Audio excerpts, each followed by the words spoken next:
Kembali lagi di channel Begidik dengan segmen PTS podcast tentang sejarah.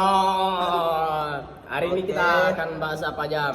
kita akan bahas tentang politik Sakoku, restorasi Meiji dan perjalanan Indonesia menuju Jepang.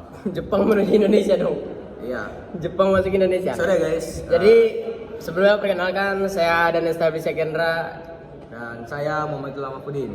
Oke, langsung saja ke topik pertama, yaitu Eh, tujuannya Sakoku ya. Sebelumnya dijelaskan dulu politik Sakoku oleh Ilham. Politik Sakoku adalah kebijakan isolasi nasional yang diterapkan oleh pemerintah Tokugawa di Jepang Ya, betul. selama periode Edo. Ya. Sekitar tahun 1639 hingga 1853. Arti dari kata Sakoku itu apa, Le? Arti dari kata Sakoku sendiri adalah negara terkunci atau penguncian negara. Oke, cukup, Le. Langsung kita masuk ke poin-poin utama mengenai kebijakannya ya. Tujuannya akan dibacakan oleh Nabil. Untuk tujuan Sakoku adalah mencegah pengaruh asing terutama dari bangsa barat, guys. Yang dianggap dapat mengganggu stabilitas politik dan sosial negeri Jepang. Lalu menghambat penyebaran agama Kristen. Gak bagus ya. Gak bagus. Untuk Kita harus penghambatan agama, toleransi, guys. betul. Harus saling menghargai lah ya. Betul. Yang dianggap sebagai ancaman terhadap kekuasaan Wow. Shogun Tokugawa. Oh my god. Lalu ada menjaga kekuasaan Bakufu Tokugawa dari potensi intervensi atau pengaruh luar. Yang kedua, Le. Yang kedua ada aturan utama Sakoku. Ya. Yang pertama itu warga Jepang dilarang bepergian ke luar negeri. Wah, kenapa itu, Om? Karena kalau melanggar mereka dianggap pengkhianat Wah, dan udah baik akan nih. dihukum mati. Wah, Parah kita- banget sih. itu udah baik, udah bagus sih, guys. Parah sih. Yang kedua ada orang asing dilarang masuk ke Jepang kecuali dalam situasi tertentu ya, kayak ya yang sangat terbatas lah. Untuk perdagangan kayak apa itu, Le? Perdagangannya ya Aturannya. boleh, cuman hanya dilakukan di pelabuhan tertentu. Contoh Seperti pelabuhan apa aja tuh? Nagasaki, tempatnya Belanda dan Tionghoa diizinkan berdagang. Ya. Itu cuma boleh. Sama Satsuma dan Tsushima juga melakukan kontak terbatas dengan kerajaan Ryukyu dan Korea. Lalu ada dampak Dampaknya nih Bill, boleh dijelasin Sasoku nggak sih? ya, guys. Untuk yang pertama, Jepang mengalami stabilitas dan perdamaian domestik selama lebih dari 2 abad. Wow, buat Jadi apa, ada guys? salah satu dampak positifnya. Lalu berkembangnya budaya dan industri dalam negeri tanpa pengaruh asing yang besar, Le.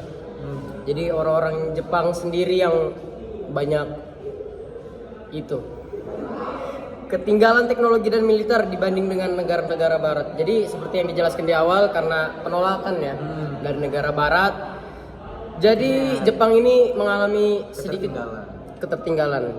Lalu ada akhir dari Sakoku. Kebijakan ini berakhir pada tahun 1853 ketika Commodore Matthew Perry dari Amerika Serikat memaksa Jepang untuk membuka diri terhadap perdagangan internasional melalui Konvensi Kanagawa. Ini menandai dimulainya periode Meiji dan modernisasi Jepang. Akhirnya mulai modern juga nih, mengejar keterlambatan dari negara barat kan. Lalu kalau kamu mau, aku jelasin lagi selanjutnya ya, guys. Oke, kita Apa sekarang itu lanjut. restorasi Meiji atau Meiji Ishin? Oke, restorasi Meiji sendiri itu adalah periode transformasi besar di Jepang yang dimulai pada tahun 1868 ketika kekuasaan politik dikembalikan dari Shogun Tokugawa kepada Kaisar Meiji. Ini menandai berakhirnya era feodal dan awal modernisasi Jepang. Nah, latar belakangnya nih, Bil. Nah, untuk latar belakang itulah, setelah lebih dari 2 abad di bawah kebijakan isolasi Sakoku, Jepang menyadari bahwa mereka tertinggal secara teknologi dan militer, guys. Dari negara-negara barat ya. ketertinggalannya. Jadi kedatangan Commodore Matthew Perry dari Amerika Serikat tahun 1853 menekan Jepang untuk membuka diri untuk mentandatangani perjanjian yang merugikan. Hal ini memicu kesalahan dan mendorong munculnya gerakan Shonnojoi. Apa tuh? Hormat kaisar, usir orang barbar. Oh. Itu artinya guys. Lalu ada tujuan dari restorasi Meiji tersebut.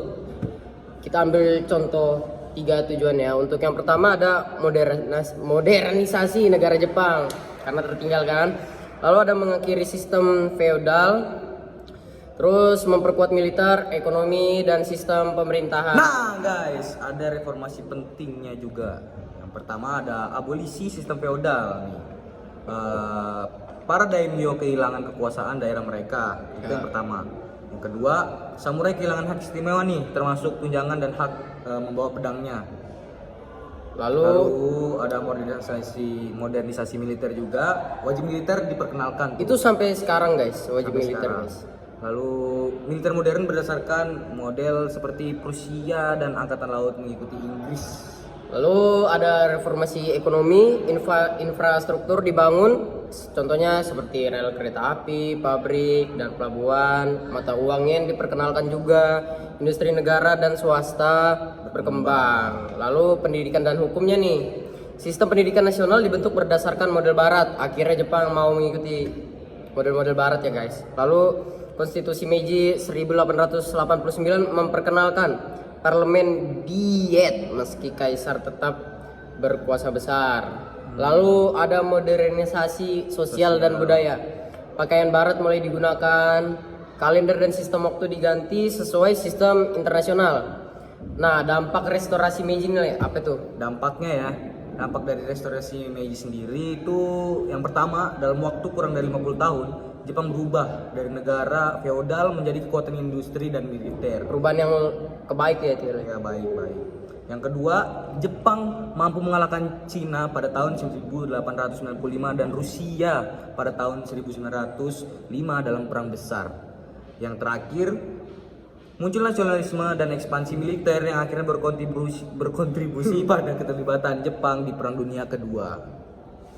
Nah, yang pembahasan terakhir nih, ringkasan masuknya Jepang ke Indonesia. Nah, untuk latar belakangnya guys, ini aku agak tahu guys kalau yang ini. Maksudnya lebih mendalam kalau ini guys. Jadi kenapa sih Jepang itu ngebet banget mau masuk Indonesia ya Mel? Kenapa sih itu? Karena Jepang itu butuh sumber daya untuk militernya, mendukung militernya. Setelah menyerang Pearl Harbor Desember 1941, Jepang mulai ekspansi ke Asia Tenggara. Untuk awal serangannya Jepang ke Indonesia itu dari Januari sampai Februari tahun 1942, Jepang menyerang wilayah Kalimantan, Sumatera, dan Jawa. Lalu ada 1 Maret 1942, Jepang baru mendarat di Jawa.